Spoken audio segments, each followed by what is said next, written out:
World cup की हार की दूसरी किस्त पूरी, मैदान पर आया रिंकू सिंह नाम का तूफान।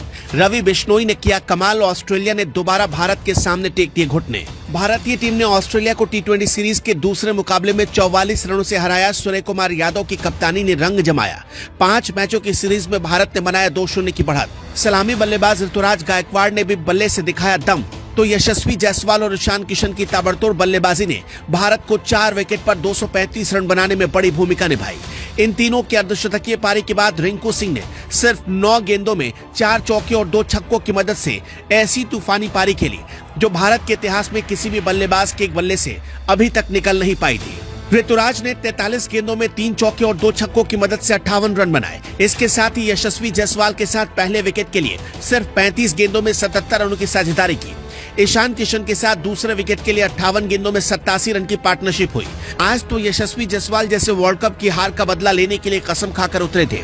जायसवाल ने सिर्फ 25 गेंदों में ही 9 चौके और 2 छक्कों की मदद से अपनी हाफ सेंचुरी पूरी की, जबकि ईशान किशन ने 32 गेंदों में 52 रन की पारी खेली। ये लगातार दूसरे टी20 मुकाबले में उनके बल्ले से दूसरी हाफ सेंचुरी थी, जिसमें 3 चौके और 4 छक्के जड़े।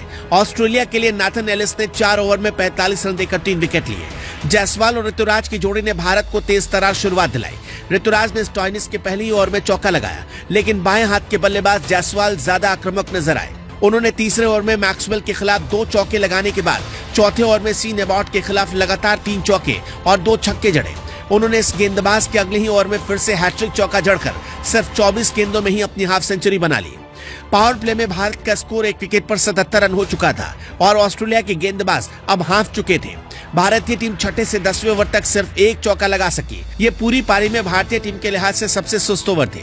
टीम ने इस दौरान रनों का शतक पूरा किया। ईशान ने स्टॉइनिस के खिलाफ 12वें ओवर से रिस्क लेना शुरू किया और छक्का लगाने के बाद 14वें ओवर में मैक्सवेल के खिलाफ लगातार गेंदों पर छक्के और चौके लगाकर टीम के रन रेट में तूफान सी तेजी ला दी। ईशान ने तनवीर संघा के खिलाफ 2 छक्के लगाकर टीम के स्कोर को 150 रनों के पार पहुंचाया। इस दौरान किशन ने सिर्फ 29 गेंदों में अपनी हाफ सेंचुरी पूरी की। आखिर में बचा खुचा काम रिंकू सिंह ने कर दिया। कप्तान सूर्य कुमार यादव आए, लेकिन 10 गेंदों में सिर्फ 19 रन बनाकर ही चलते बने।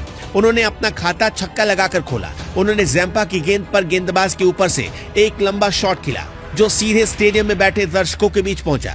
लेकिन दूसरे छोर पर संयमित बल्लेबाजी कर रहे ऋतुराज ने 18वें ओवर में एलिस की गेंद पर 2 रन के साथ 39 गेंदों में अपनी हाफ सेंचुरी पूरी की। भारत की पारी के 19वें ओवर में बल्लेबाजी करने आए रिंकू सिंह। रिंकू ने बॉट के खिलाफ 3 चौके और 2 छक्के लगाकर टीम का स्कोर 200 के पार पहुंचा दिया। ऋतुराज अंतिम ओवर में छक्का लगाकर आउट हुए, लेकिन तिलक वर्मा ने अपनी पहली गेंद पर छक्का जड़ दिया। भारतीय टीम ने आखिरी 7 ओवर में 111 रन बटोरे। ऑस्ट्रेलिया टीम की शुरुआत विस्फोटक रही। मैथ्यू शॉट और स्टीव स्मिथ भारतीय गेंदबाजों पर कहर बनकर टूट रहे थे। 2 ओवर में ही टीम ने 31 रन ठोक दिए थे, लेकिन तीसरे ओवर में रवि बिश्नोई ने शॉट को आउट कर दिया। इसके बाद पिछले मैच के शतकवीर जोश इंग्लिस भी बिश्नोई की गेंद पर चलते बने। ग्लेन मैक्सवेल ने 8 गेंदों पर 12 रन बनाए और मैक्सवेल का विकेट जैसे ही गिरा, भारत ये तय कर चुका था कि जीत उसकी पक्की है। हालांकि भारतीय टीम ने 8वें ओवर में स्टीव स्मिथ को भी वापस भेज दिया था। स्मिथ ने सिर्फ 19 रन बनाए, लेकिन इसके बाद टिम डेविड और मार्कस स्टॉइनिस ने गेंदबाजों की धुनाई शुरू कर दी। 13 ओवर के बाद ऑस्ट्रेलिया का स्कोर 135 रन हो चला था।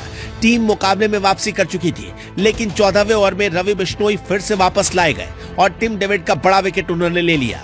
टिम डेविड ने 22 गेंदों पर 37 रन बनाए। अगले ओवर में मुकेश कुमार ने स्टॉइनिस को आउट कर ऑस्ट्रेलिया की कमर तोड़ दी। अब पूरी सीरीज में भारत ने 2-0 की बढ़त हासिल कर ली है। 28 नवंबर को तीसरा टी20 मुकाबला जीतते ही सीरीज भारत जीत सकता है और वर्ल्ड कप की हार का बदला चुकता कर सकता है। वैसे आपको क्या लगता है, भारत ये कमाल कर पाएगा? हमें अपना जवाब कमेंट बॉक्स में जरूर बताइएगा।